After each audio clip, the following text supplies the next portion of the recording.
Metroid Prime is one of the Nintendo GameCube's most challenging speedruns, only giving way to those willing to put in the effort to take on its daunting tricks. However, there are some people who take this challenge even further, opting to beat the game with as little items as possible. Today, we're going to talk about Metroid Prime's hardest category, low percent.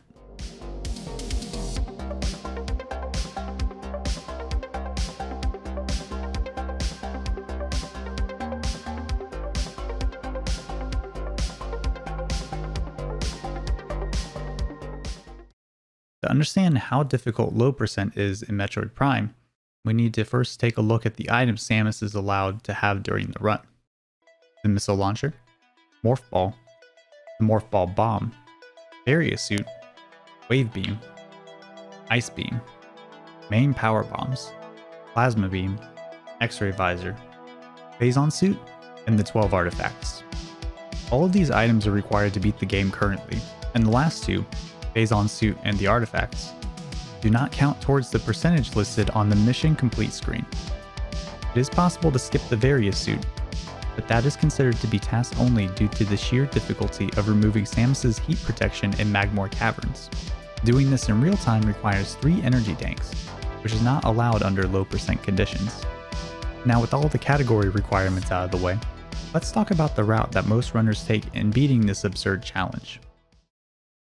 The run starts out the same as every other category does, with the Space Pirate Frigate. Killing the Parasite Queen and escaping, top runners will do an out of bounds right after killing the first boss called Frigate Wall Crawl, or FWC for short. This isn't required, but it does save time over doing the inbounds alternative. If you want more information about out of bounds mechanics and movement, check out my previous video, or check out the Metroid Prime Speedrunning Discord. After arriving on Talon 4, we skip the most important item for movement in the game, the space jump boots. Without that, we're forced to handle the early route similarly to how the game would be played casually. Heading into Chozo Ruins to Hive Totem, we can grab the missile launcher without fighting the Hive Mecha by using a well-placed scan dash. Using that same dash technique, we can skip the beetle fight in Ruin Shrine and grab the morph ball. From there, we trek across the ruins to Burn Dome, fight the incinerator drone and get the morph ball bomb, arguably the most important item for low percent. What makes this item so great? Let me introduce you to one of Prime's most advanced concepts, bomb jumping. There are several different types of bomb jump techniques in the game. Double bomb jumps, triple bomb jumps, horizontal bomb jumps, infinite bomb jumps, and the most notorious ones, half pipe bomb jumps and uber bomb jumps. I won't go into great detail about how these work, but it all starts with this. We can only lay 3 bombs at a time, and then we have to wait for the counter to refill in order to use more bombs. However, there is a unique property to the bomb, and it starts when you lay your first bomb.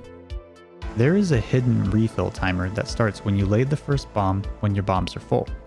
If you lay this and wait, you can time it just right to refresh the counter during bomb jumps. This allows you to lay up to 5 bombs instead of 3.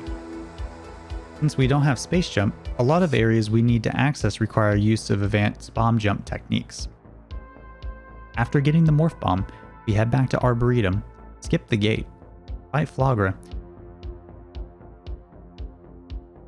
and get the Varia suit. Defeating the boss, we head to Sun Tower and set up an infinite bomb jump to hit a trigger to change the layer of Sun Chamber, allowing us to fight the ghosts and get the Artifact of Wild much earlier than intended.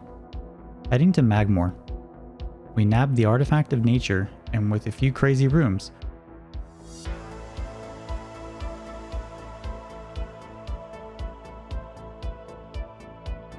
we head to Vendrana Drifts. Once in Vendrana, we do an uber bomb jump to head into Chozo Ice Temple and Chapel of the Elders to fight the Sheegoth and get the Wave Beam, our first major beam upgrade. Heading back to Magmoor from Vendrana Shores' elevator, through Fiery Shores and up the elevator to Talon Overworld's Root Cave, we can go back to Chozo Ruins. Doing a weird jump on a branch and a dash in Ruin Shrine, we now have access to Tower of Light thanks to Wave Beam, and we can do an underwater ghetto jump to get the height we need to grab the Artifact of Life Giver. After getting our third artifact, we head across Chozo Ruins to Energy Core, walk up a spider track to skip needing Spider Ball, and head through Furnace to Crossway. This is the location of our first half-pipe bomb jump. The timing of these involves using the 5-bomb method I mentioned earlier, utilizing a special flick technique to gain height, and placing bombs properly to get us to the top of the half-pipe. Going into Hall of the Elders, we normally dash to a peg and balance into a double bomb jump to get the bomb slot, then beat the ghost. If we fail, we can try again later and do a series of bomb jumps directly into the morph ball tunnel at the top of the room. Heading to Reflecting Pool, we hop on a stone toad and do a bomb space jump to get on the upper platform for our ice beam upgrade. A BSJ occurs when you do a bomb jump that lets you do an instant unmorph, and you press B to jump in the allotted 21 frame window after leaving the ground. Getting the ice beam lets you access Great Tree Chamber, so we head there and do a precise double bomb jump over a bar gate controlled by a boost ball spinner on the other side. Enter Phazon Mines early. Entering Main Quarry, we go in a different direction than intended, heading through ore processing and vent shaft to grab the main power bomb upgrade in Central Dynamo. We bomb jump out of the room and head towards vent shaft, which has one of the hardest half-pipe bomb jumps in the game, requiring almost perfect timings of the bombs. We head through to Phazon Processing Center, which has some of the toughest bomb jumps in the run, to exit Phazon Mines and re-enter Magmore Caverns at the workstation area. After heading to the save station to prepare, we now set up for this workstation secret world, killing 2 of the flying pirates and lining up the other in front of the door. We freeze the last one and get into a morph position in front of him. When he unfreezes, he fires his missiles that we have to parry so we don't get knocked off the platform. From there, if set up properly, we do a double bomb jump onto his head collision and then an uber bomb jump to get out of bounds. After getting out of bounds, we wall crawl all the way to Geothermal Core and grab the Plasma Beam. Once we have the Plasma Beam, we can head through Twin Fires and back up Talon Overworld for a quick stop at Samus's ship. From there, we climb up Frigate Crash Site using a series of jumps and dashes to get back to the end of Chozo Ruins over by Reflecting Pool. If not done already, the panels in the Hall of Elders need to be activated. Having Plasma Beam lets us get the Artifact of World, and we can trek back towards the Talon Overworld elevator to get back to Great Tree Chamber. We work our way up to Great Tree Hall to do a complicated bomb jump into a secret world, and wall crawl towards Life Grove to grab the X-ray visor and the Artifact of Chozo. In the new route, we can do a trick called Floaty Jump to help complete the rooms faster, and avoid doing a moderately difficult bomb jump. Floaty Jump works by entering a tile of water and changing Samus's jump state in the middle of going through the water. This jump gives Samus at least twice the height when performing a jump and can be very useful in certain situations, especially without space jump boots. After defeating the ghost in Life Grove, we go back through Life Grove Tunnel and perform a triple bomb jump to get back to Great Tree Chamber and skip the bars again to head back to Phazon Mines.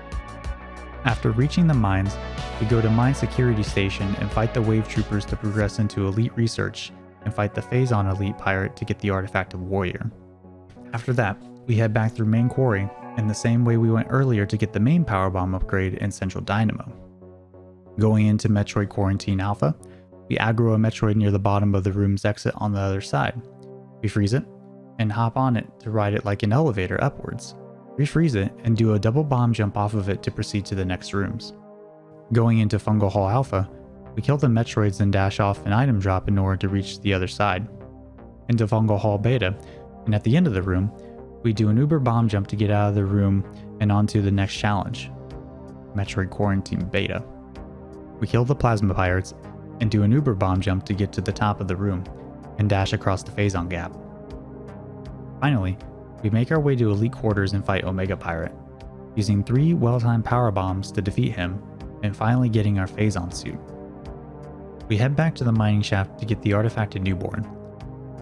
We take one more trip back through Fungal Hall Beta with an uber bomb jump and Metroid Quarantine Beta with the cool Metroid elevator trick we used earlier. With several bomb jumps, we go up through PPC and out to Magmore, and then up to Farfandrana. We do an uber bomb jump to get out of the elevator room, then head to Pike Access, climb Research Core, and go all the way up to Observation Tower to grab the Artifact of Elder. After that, we go back down towards Frozen Pike and head to Frost Cave, and then to Fandrana's Edge. We kill the pirates, and do an uber bomb jump to get to the upper platform. Then, we buffer a frame-perfect dash to get up to the last platform and use a power bomb to get into the room. Then grab the artifact to Spirit. Before I talk about the normal route out of Far Phendrana, I want to mention that there is a trick that can get us to Phendrana shorelines faster than going back through Magmoor. We call it the Thardus hop. Basically, you can walk into Thardus from the back without triggering the fight, and he still has the same properties that give you knockback damage.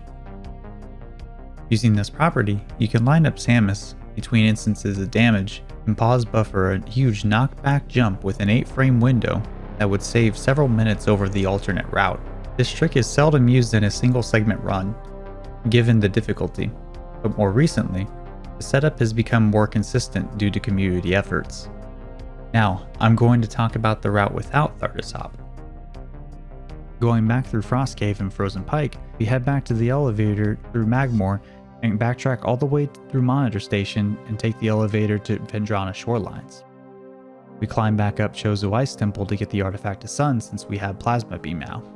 Heading back to the Phendrana shorelines elevator, we make our last trip to Magmoor and head to Monitor Station, then grab the artifact of Strength, our final artifact outside the artifact of Truth, and we head to the Talon Overworld elevator. Making our way to the Artifact Temple, we grab the final artifact, and then we start our fight with Meta Ridley, which is long and arduous. After winning our fight with Meta Ridley, we finally enter the Impact Crater. Using several well-placed bomb jumps, we climb to the top of Phazon Core, and we set up a trick called Exoskip.